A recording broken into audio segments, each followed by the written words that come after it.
What's up, people?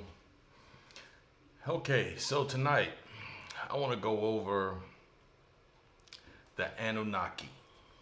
Okay, so I started this search about 32 years ago. Started with the Bible, started reading in it. I went outside my mom's house and I said, "Listen, Lord, I don't believe in you because my grandmother believes in you. My grandfather teaches me about you. My parents, they talk about you. My aunts and uncles, they all speak about you. Uh, I'm going to read your book before I denounce you." And so the angels in heaven, he told them to be quiet. He said, "What'd you say?" I said, "I'm just going inside to read." Okay. So I went in the house and started reading. Started in the Old Testament, started with Genesis, okay? So I read this for many years, starting that, then I went to the Dead Sea Scrolls, I went to the Book of Mormon, I went through the Quran. This is about a 15-year journey through all these books, the Book of Mormon. And so after reading this, I said, I kind of see how you do, I kind of see how you handle yourself, what you do, what you expect. Because all these books seem like the same thing to me, just different testimonies, okay? So when I got to that point in my life, my buddy, a good friend of mine, Paul, he said, my brother wants us to look at this. I said, "Well, what is this?" He said, "Hinduism." I said, "What is Hinduism?" Oh my God. So I started in Hinduism back in 2005. So it's been 15 years I started in it. And it led me to Buddhism, got into Buddhism. So I read all this stuff, even up until 2015, 16. And it's like I never have to worry about where my word is coming from. The Lord just gives it to me. Somebody will walk up and hand it to me. And I got to after I felt like I had something, he said again, "It ain't over." He said, "You're going to read everything I ever wrote." And what I felt like I needed my books to do as I was reading them was to prove themselves, because they tell Christians, you just got to have belief. You got to have faith. Even though you can't see it, you got to have faith. And I'm just not that person. I'm just not somebody who can blindly believe something because everybody else believes it.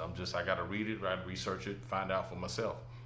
So I searched for ways to make the Bible prove itself. I searched for ways to make the Book of Mormon prove itself. I searched for ways to make Hindu scriptures prove itself by visual things on the earth. And when I got to the Anunnaki,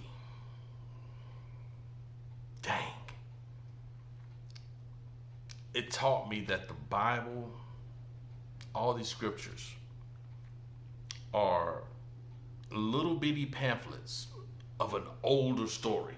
Okay? So the timeline in the Bible is not the real timeline, because they want to teach you in the Bible that Adam and Eve was here. This all started 6,000 years ago. The Anunnaki came to this planet 452,000 years ago. Okay? They're from a planet called Nibiru. Some people call it Planet X.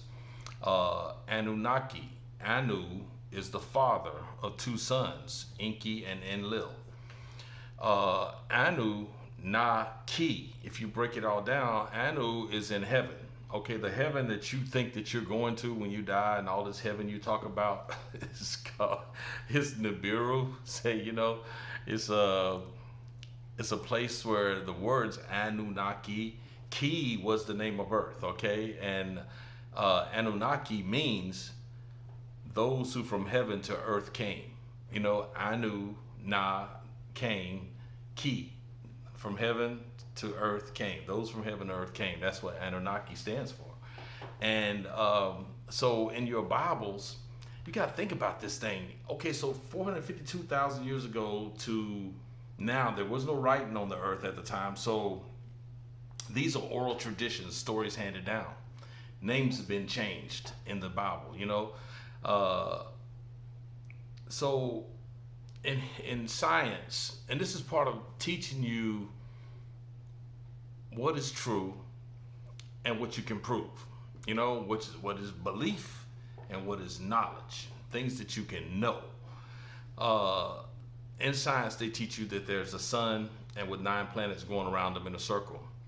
They did not teach you that as these planets go around in a circle around the sun, that there's one planet that goes this way.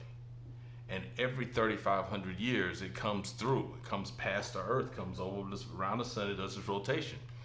Okay? There is time. Time is related to the sun and the distance from the sun. So let's say you're on the planet Mercury, which is the closest to the sun. It revolves around the sun quicker than we do. We take 364 and a quarter days to go around the sun one time. Mercury goes around the sun really quickly. You would age quicker based on your closeness to the sun. You age quicker on Mercury than you do on the Earth. We age quicker than somebody that lives on Saturn because of the time measurement that it takes for it to go around the Earth. Their year is different than our year, or the time of the planets is different. So Nibiru comes through every 3,500 years, and the last time it came through, that's when the flood was. Okay, so there's been many floods on the Earth. Okay, but we'll talk about the flood of Noah.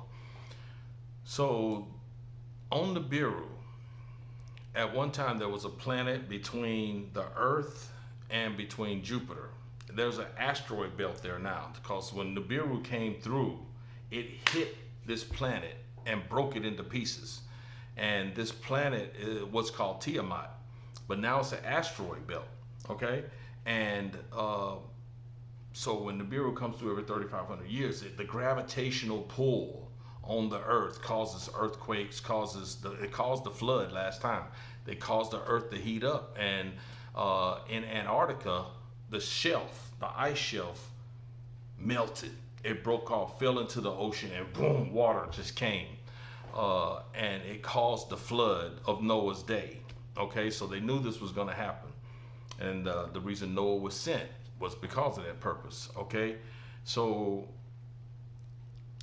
on Nibiru, the Anunnaki lived on Nibiru for millions of years. They're way, way older than we are. Okay, so Anu was the king of Nibiru. Okay, he had negotiated terms to become king of this, and he had 2 sons, Enki and Enlil. And on their planet, there were wars, nuclear wars, fighting groups between each other. They got in fights, and they separated the peoples by the north and the south. Okay, and so in order, after the war ended and they had separated north and south, they decided to let a king from the north, so they could reunite all the people after the nuclear war that they had. They decided to let a king from the north marry a queen from the south, and this would tie the people together as one people. Okay, so Anu married a lady from whom they had chosen from the south to be the queen, and they called her Antu. Anu and Antu. So they married, they had kids. So their son came out of them was the leader of the army, which was Enlil. And Anu had another wife that he had a son called Enki. So these are half brothers. And Enki was a scientist. Enki was a master geneticist. And his brother was the leader of the military. Okay? He is the Lord of hosts, as you know in your Bible. He's the jealous God. So in our Bible, when they talk about God,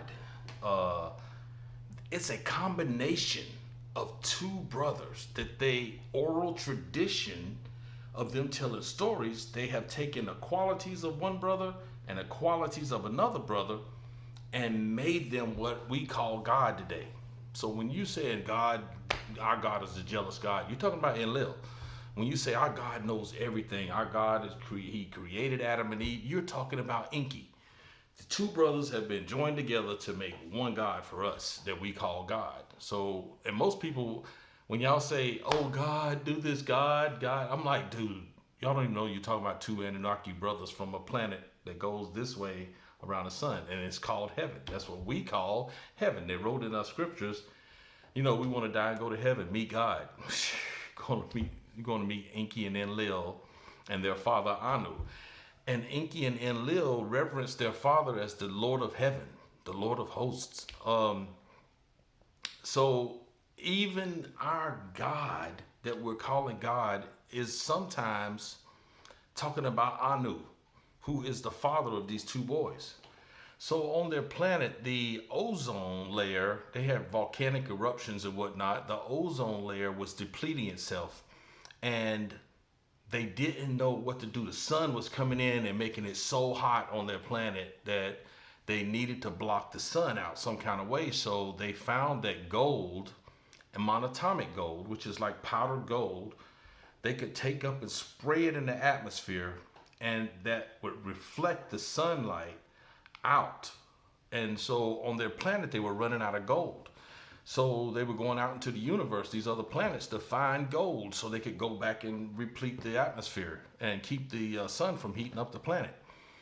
And this is how they came to Earth. A guy named Alalu took off in a spaceship, came through the asteroid belt, found Earth, and landed somewhere down in Peru area, because when he got out the ship, he landed, his shields heated up. When he got here, he said, wow, it's the craziest thing, because on their planet you can enter in and out of the atmosphere, but on our planet is a shield. It's like an air shield, because we live inside of a bubble. They always talking about, oh, we got to break the glass ceiling.